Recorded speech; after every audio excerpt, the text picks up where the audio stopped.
ന്യായപ്രമാണത്തിന് കീഴിൽ നിന്നുകൊണ്ടല്ല നമ്മൾ ഇതെല്ലാം പാലിക്കുന്നത്, അനുസരിക്കുന്നത്. കൃപയ്ക്ക് കീഴിൽ നിന്നുകൊണ്ട്.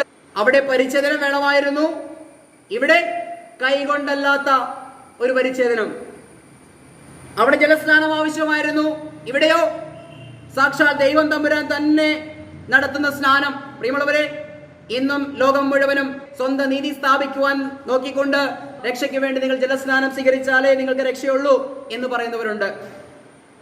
എന്നാൽ ക്രിസ്തുയേശുവിലെ വിശ്വാസത്താൽ ദൈവത്തിന്റെ ആത്മാവിനാൽ നമുക്ക് സ്നാനം ലഭിക്കുകയാണ്. ഈ സ്നാനം ആരാ നടത്തുന്നത്?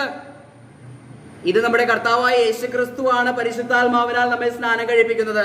അപ്പോൾ മനുഷ്യനാൽ നൽകപ്പെടുന്ന ജലസ്നാനത്താലുള്ള രക്ഷയാണ് നമുക്ക് വേണ്ടത്, അതോ കർത്താവ് നേരിട്ട് പരിശുദ്ധാത്മാവിനാൽ സ്നാനം നടത്തി നമ്മളെ ക്രിസ്തുവിന്റെ ശരീരമാകുന്ന സഭയോട് ചേർത്ത് നമ്മളെ റാപ്ചറാക്കി കൊണ്ടുപോകുന്നതാണോ നല്ലത്? ശ്രേഷ്ഠമായത് എന്താണ്? Praise the lord. മഹത്വമേറിയ സുവിശേഷം.